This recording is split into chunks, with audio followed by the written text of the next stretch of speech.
The Mountain West looks for a global resolution.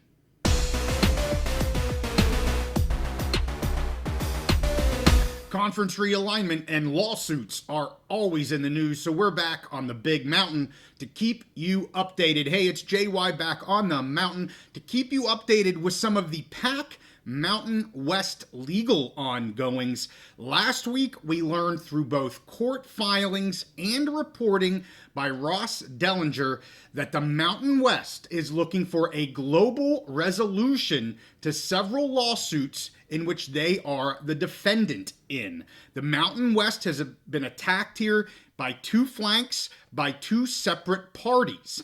I want to emphasize and remind everyone here that the Mountain West is the defendant in both the PAC-12 lawsuit regarding the scheduling agreement poaching penalties, and also a defendant in the lawsuit in which Utah State, Colorado State, and Boise State are looking to lower their exit fees in Denver, Colorado's courts. Both of these lawsuits were brought against the Mountain West by parties that agreed to contracts and agreements here in the past. In the PAC's case, it was the scheduling agreement in which both parties agreed to and signed back in December of 2023.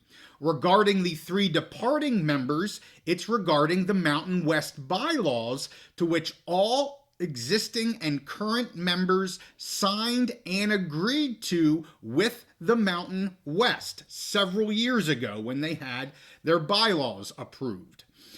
I'll first take a look at the Dellinger reporting about the PAC agreement, and then I'm going to get into new court reportings and court filings with the three exiting or departing schools. First, here on Thursday, February 27th, Dellinger clarified his reporting about the Mountain West in that they reached out to the PAC about starting discussions about coming to a resolution with this lawsuit. To be really clear here, no mediation has been started. In fact, there's been no mediator selected, no meetings have even been scheduled yet here at this point. This was an initial discussion on the possibility of coming together for a resolution. It's also been reported that the PAC has been open to these discussions about their lawsuit. Remember, this lawsuit was filed in the federal courts in Northern California, and there's a hearing here in a few weeks on March 25th regarding a motion to dismiss this lawsuit in its entirety. I'm going to get to more about that here in a moment.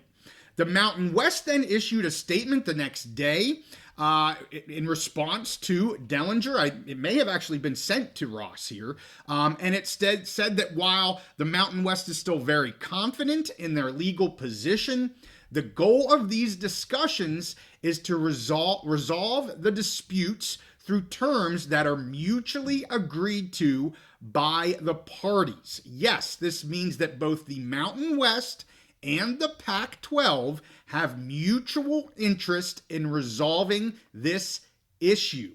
Yesterday now, I learned that there's a judge in Denver, Colorado, and this is now the case with the departing three schools with their exit fee. This judge has issued a stay in that case there in Denver. A joint motion to stay the case was sent to the court by all parties. Again, this is from the Mountain West and the three schools. A joint motion was sent February 26th, that was last Wednesday, with a stay actually being issued or granted here by the judge on Friday, February 28th. I'm going to go through some of the important sections here. There's two main paragraphs that talk about these. I'll put them up on the screen, but I want to go over the parts that I think are the most important in this filing. Here it says that claims raised in this case may impact other parties that are not parties to this litigation. That would be Fresno State, San Diego State, and the Pac-12, obviously. We have talked several times that the California schools have not been party to this lawsuit in Denver, Colorado. Of course, Boise joined after the initial filing, only a few days later, but 3 schools are parties to this, but there are other schools that are not. Also here that the interested parties have agreed to explore the potential global resolutions of all issues. Also says that the parties request a stay so that there is no need to use further efforts and resources for court briefings or responsive pleadings. It also goes on to say that staying the case will allow the parties to focus on narrowing the issues in dispute and again exploring this global resolution.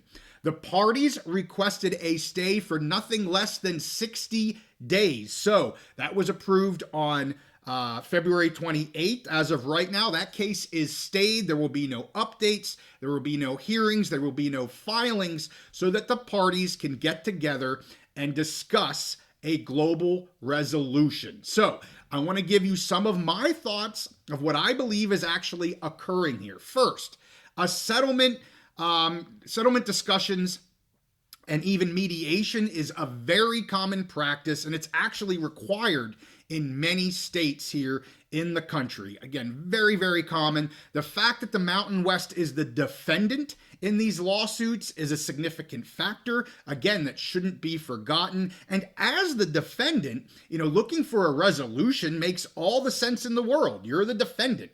You're being attacked by these outside parties. It doesn't mean that anyone has a weak case. That's not what mediation means at all. But it does mean that they don't want to expend resources, as I mentioned, in that joint filing by Boise State, Utah State, Colorado State, and the Mountain West. They don't want to expend resources for a long, drawn-out process if they can come to an agreement here. This is very normal, and it, again, doesn't speak to the strength of either side's positions. Another part I want to point out here is that a hearing on the motion to dismiss the PAC case is on March 25th. I mentioned that earlier. That's only 3 weeks away. So again, I'm going to shift here to the PAC lawsuit that's in federal court. While a dismissal in any case is unlikely, they're very hard to get to, the threshold is very high, this is an interesting, in my opinion, an interesting tactical move by the Mountain West, given that, if this is approved for dismissal, again, high threshold, but if it's approved for dismissal, the PAC risks losing the case in its entirety. It's completely thrown out. And the scheduling agreement stands it is, and they have to pay everything within the scheduling agreement. We all know the lawsuit was brought because they don't want to pay everything that's in the scheduling agreement. So definitely a risk here with this dismissal hearing in a few weeks. So again, I think it's a strong tactical move by the Mountain West at this point, kind of knowing that is happening here in a few weeks, to bring this up, maybe one of several reasons why discussions are happening now, or why they want to have discussions happening now, and that should not be undervalued here. A settlement has always been the most likely outcome. Steve and I have said that from the very beginning of this. We follow the ACC FSU lawsuits.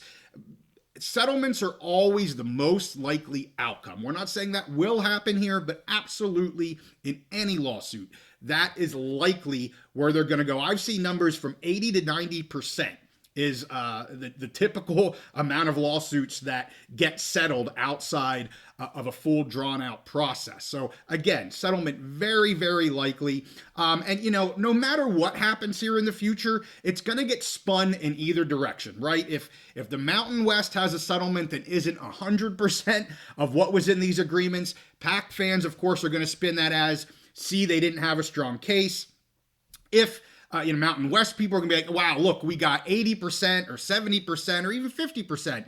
We told you we had a strong case. We got plenty of money. We're able to pay the fees in our grant of rights as we have them outlined. So again, you're going to get spin from both sides. That's not what I'm trying to do here. I'm trying to give you my opinion and my read of where things are at right now. At the end of the day, I am glad that it would appear we're getting very close to a resolution of the PAC and the Mountain West drama. That's what it is.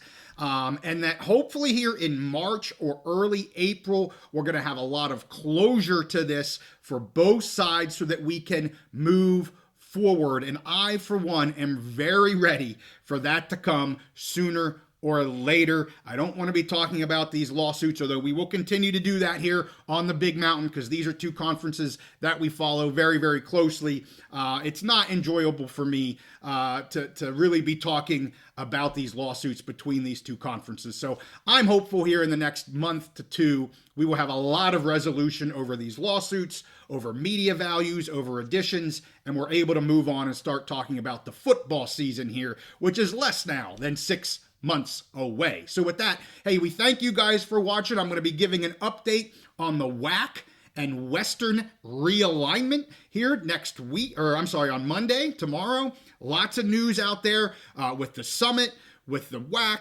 with the Big West, with the West Coast Conference. So I'm going to hit all of that here tomorrow. And then, of course, we have Gloria Navarez coming on our channel for a discussion here later this week. Make sure you watch out for that episode to drop. With that, make sure you give this one a like and subscribe if you like our content. We'll see you all next time on the Big Mountain.